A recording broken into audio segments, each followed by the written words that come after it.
Hello WGT players, Clint here again with a video. I know it's been a while since I made one, but like I explained at the beginning, I'm not on here to put, hundreds and hundreds of videos of, playing game after game after game. I just put videos up here back, to help players learn the game that's starting out, giving them tips. When I first started playing WGT, like I said before, I watched, all kinds of YouTube videos. There's like, I don't know, two or three different players I've watched and just pick, bits and pieces of what they do and things that work for me and, made my own system, took a little of this guy, a little of this guy, a little of this guy's and put them together and made my own little, plan, I guess you could say, strategy. Because you'll find out if you haven't already, if you try to use the exact same system that one person uses, you'll find out that that system works great for them because it works with what clubs they have, what balls they use, and it'll sort of work for you, but you'll need to adjust a little bit, because it's not really universal, I guess you could say. So I just put videos on here to show you, not to actually tell you, okay, this is what you use for this is what you use for that, as in, calculations and win names and all that, I just show you how I did it myself to basically learn your clubs on different shots. And of course, my first or second video was called Learning Your Clubs. If you want to watch that, you can go and watch that. But I'll basically show you how to go through and to figure out what different shots, what links you get from different shots and stuff. So what I'm going to do today is on pitching. I want to show you how I calibrated my club. Well, not calibrated, but figured out what is the best backspin or topspin or whatever for pitches on different percentages, different distances, and basically just go into practice mode. Now for pitching, I know I use Kiowa a lot for full shots, but pitching I want to use a course that has a pretty flat green. So I'll go down to bet page. Where'd it go? There it is. Do the front nine. Of course, you'll go into practice mode. And pitching, wind is not really important, but you still want to get a low wind and all that. And of course, you want to go to whatever green speed you're at. At the time you're doing this. Of course, I'm at 13 speed, and 12 is the highest you can go on practice mode. So I have to still go with the 12 speed. But just go to practice mode. Bet page, hole one, pretty flat green. And hey, look at it, 2 mile an hour. And just get it down here a ways.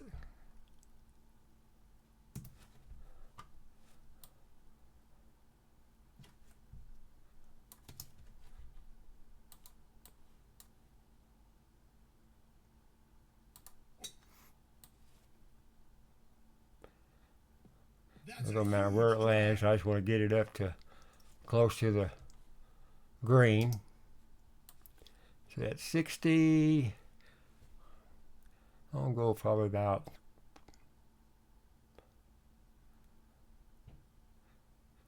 somewhere around there.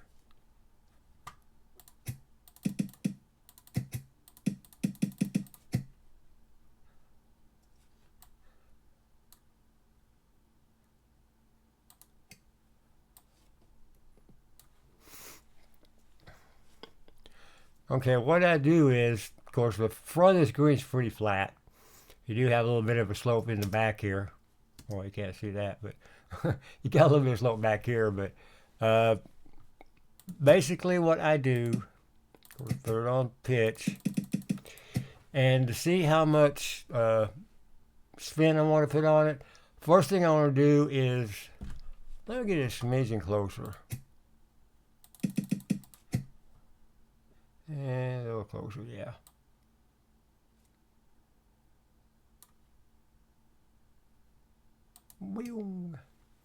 All right. First thing I'll do is hit it flat and see what it does. 100% hitting it flat.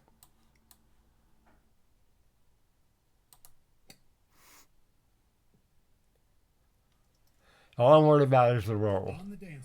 Okay, it rolled 4 yards. Okay, so that means with my ball, usually one click is about 1 yard. So if it rolls 4 yards, I probably want to go back 4 clicks, which is actually what I call half back. And I've explained this before, but see, of course, that's flat right there. But on my ball, which is a Titleist, I've got big dimples here. So I've got 3 dimples. Got 1 there, 2, and that's 3. Now, every half dimple is 1 click. This is the way I do it. I mean, and the reason I do that, see, it's here in clicks. Sometimes you might get a full click. Sometimes it might go like a half click. Just depending on, you know, I don't know, your mouse or the game or your fingers pushing too quick or not quick enough. And of course, you hold it down a little too long, it'll shoot up. So instead of doing that, I sit here and just clicked and try to get the best, you know, distance that I could on how far down I need to go. But basically, you know, this first dimple here, that is of course flat. And your ball might be different. I'm not sure. Your dimples might be smaller. You might have more. I'm not sure. But just do the same thing. Just, you know, go a click at a time and keep an eye on the dot to make sure it shoots about the same distance down every time. And just pick out which groove you need to be on. That way, when you're playing, instead of going click, click, click, you just go, okay, I need to go this back, so I'll put it right here or whatever, you know. But anyway, on my ball, the first dimple is 2 back. The next one is 4 back. And the third one is 6 back. That's the way I go. That's what I go by. Okay. But I never go no less than 2 back. If I want to go 1 back, it's just because, you know, certain situations. But on a general basic thing, it's just first dimple's 2 back, second dimple's 4 back, third dimple is 6 back. So, with that being said, I went 4 yards of a roll. So I want to go 4 back, which would be the second dimple. I'll go ahead and do another full pitch.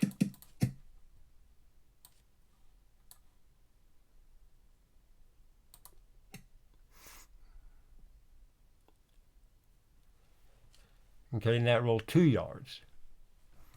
Okay, so since I'm on 13 green,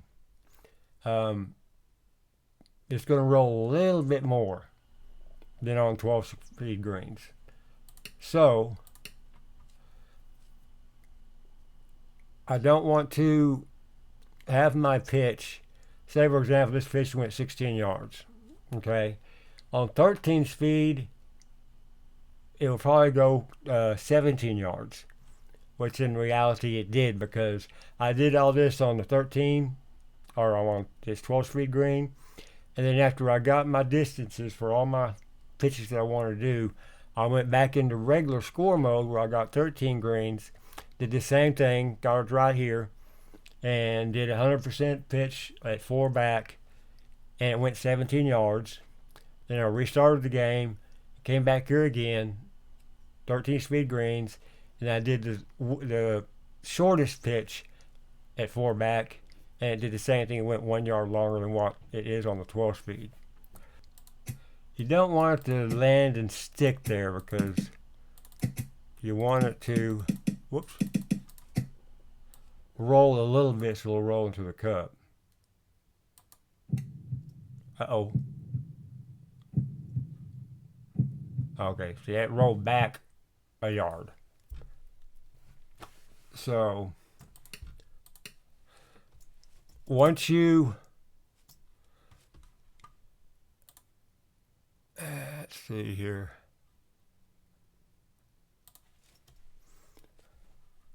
I'll just create one here. Okay, this is for pitches. So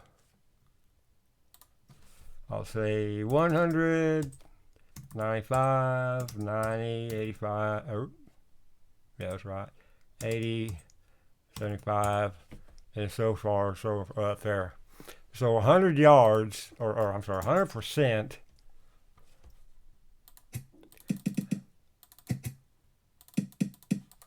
at 4 back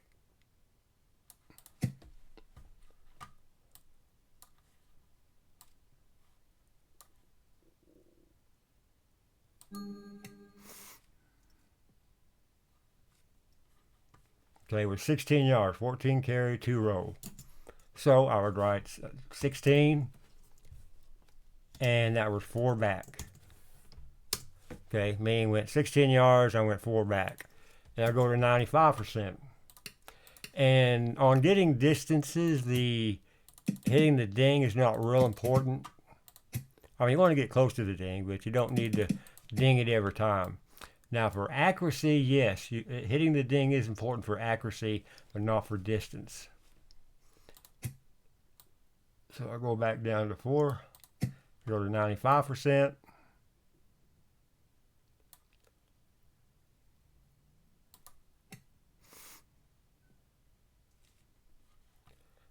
Okay, 13 and 2, so that'd be 15 yards. So at 95%, 15 yards for back. Okay. And you just keep doing that. And you continue to use the same amount of backspin until you're noticing that you see it's still rolling 2 yards each time. You use the same backspin until it starts, you know, not rolling as much. 2-yard roll is, for me, might be different for you. Like I said, you got to play with it and find out. But a 2-yard roll for me is pretty good. Is what always works for me. So if you get down to, you know, say you're going to do it 40% and it just sticks there, it doesn't roll at all, you might want to take away a click or two. But on mine, all of my pitches that I come up figured out, every one of them is 4 back on every single one of them. And I go, let's see here.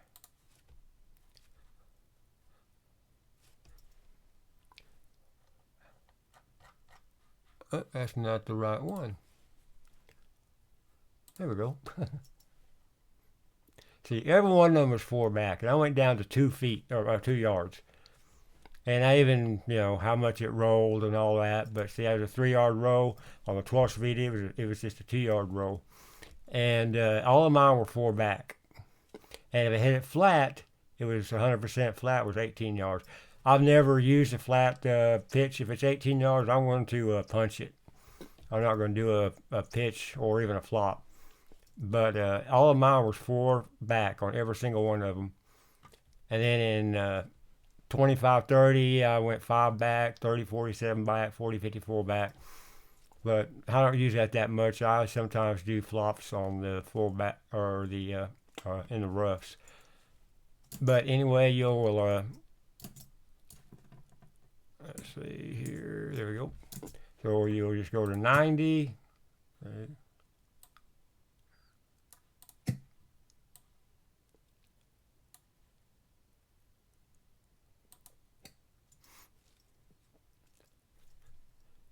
And that was 14.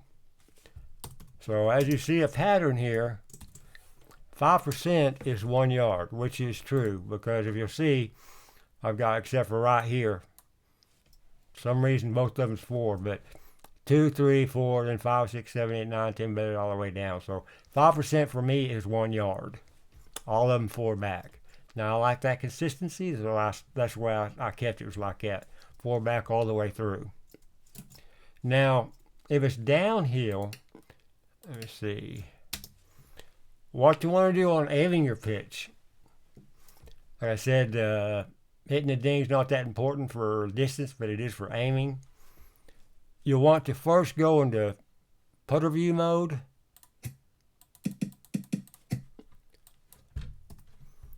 And you want to look at the dots. You want to put them to you see the dots are moving up or down, and you see this is going towards you. So of course it's an uphill putt, or uphill. It would have been uphill putt. So you'll go ahead and use. I would go ahead and use 4 back. Now say it was downhill towards the pin. Say the dots were coming this way instead of going that way. If it's downhill, I would add an extra click, and it would be 5 back.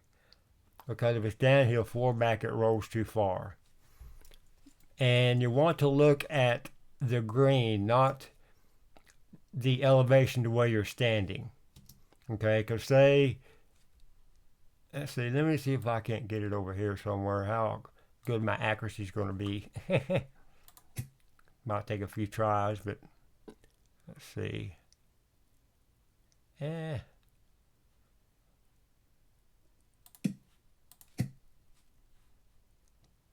Oh, I'm on my putter.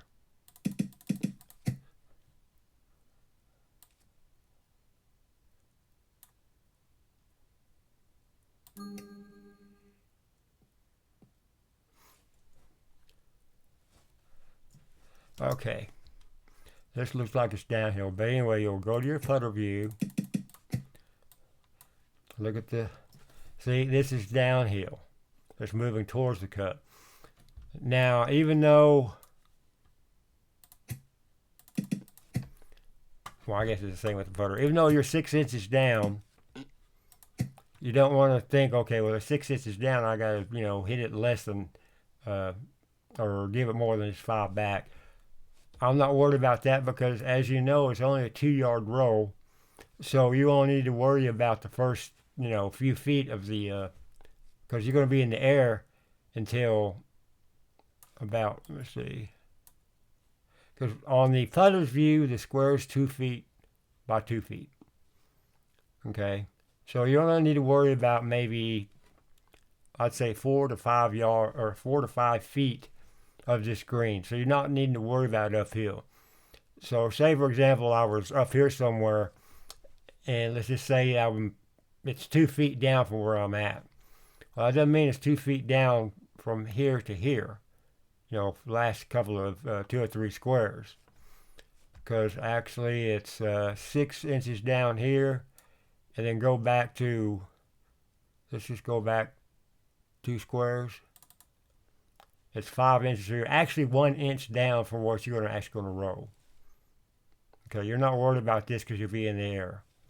So don't worry about the true elevation, just worry about the elevation from about 2 to 3 squares from the pin to the pin. Okay, and you can do it one of 2 ways. You can look at just the dots to see which way they're going, or you can move to your aimer, a couple of squares before the pin and see the distance between that and the actual pin. 5 inches down, 6 inches down, so you're actually down an inch instead of 6 inches, if that makes sense. So, after I figure out what the downage is, I'll go back to the other dots to see where they're moving. And on wind, unless it's a pretty strong wind, you don't need to worry about aiming for the wind. Just mainly you want to think of the last, like I said, 3 squares of the putt/pitch. Okay. I'll just eyeball this. I'll probably be about a square over. And of course, 6 yards is 50%, but it's downhill, so I'll go 5 back, and I'm in 30-40. So let me try to get out of that. I just now realized that. See if I can't just get it out just a little bit. Let's try 30. Yeah, that was way too much. I figured it was.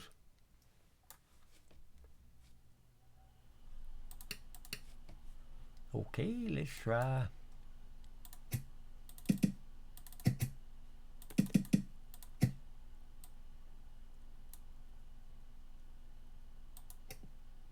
Stop.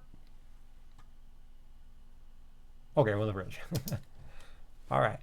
So, we notice that it's downhill towards the pin because the dots are moving this way.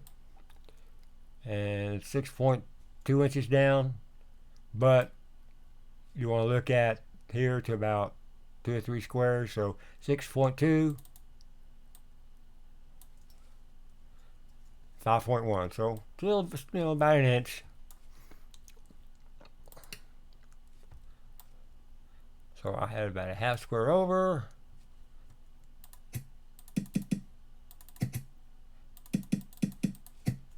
What was that, 50? And a little less than 50. Anyway, we'll go 5 down, which is in between the 4 and the 6 dimples.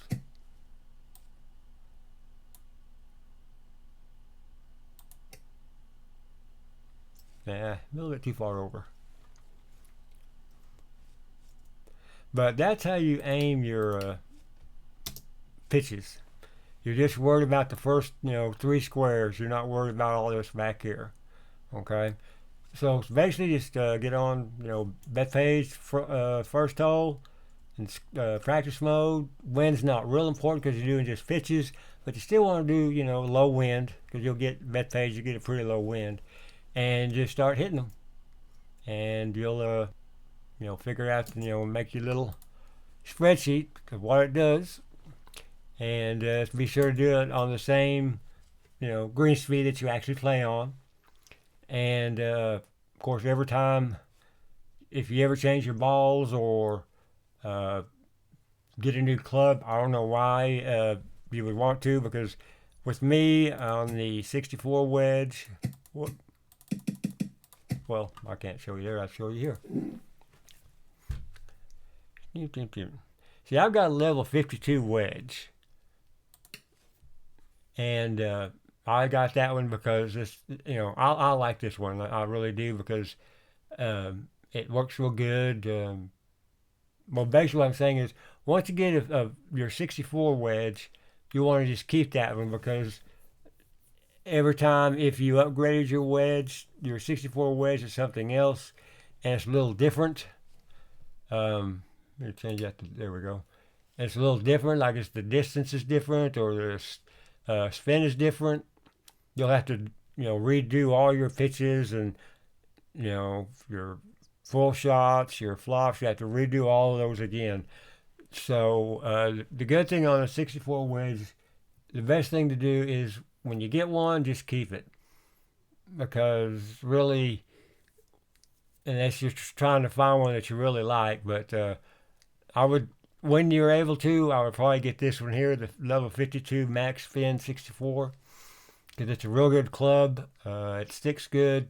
It's pretty consistent, and I would just get it and just keep it for the rest of your WGT life. I wouldn't worry about getting any other type of wedge, unless you're just trying a wedge and you just hate it. And what's bad about WGT is if you rent it just to see if you like it, of course it's going to play great, because they want you to buy it. Because then once you buy it, it'll show us true colors. So that's what I'm saying. The Max 64 level 52 wedge is a pretty good wedge to use. That's one I use, and like I said, I got it at level 52, and I mean, even my other wedges, I've got my 60 yarder, 60 degree, level 45. I've kept it. My 56 degree, level 44. I've kept it. And so the only thing I really upgraded every chance I got was my driver and my irons and my putter.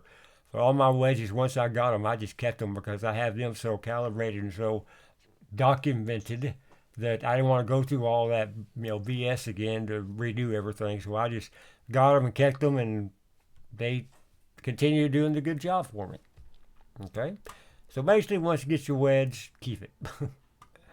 And on the balls, like I said, I can't show balls. Let me see here. Like I said, the dimples on mine are pretty good size. Yours might be different. I've got the Titleist, like I said.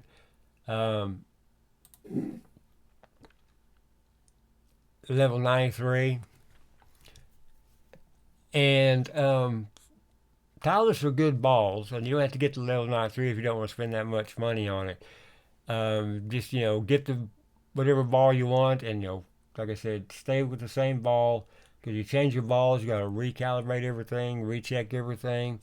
And a Talus is a good ball. You can get a lower level, which is cheaper. Because there's a member in my club, he's got a Talus ball, but his I think is like a level 50 something. I'm not sure. And his ball actually goes further than my ball on a headwind. So even though it's the same type of ball, it acts different in the wind. That's what I was talking about earlier about if you use the exact same uh, configurations that other people use on YouTube, it fits their ball and their club.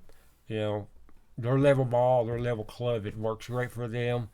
But unless you have the exact same ball and exact same club, it's not going to work as good for you as it does them. So you need to, move things around a little bit and, you know, just calibrate everything to your equipment. Alrighty. And if there's any other questions or type of videos you'd like me to show you or do, just let me know in the comments. And have a good day.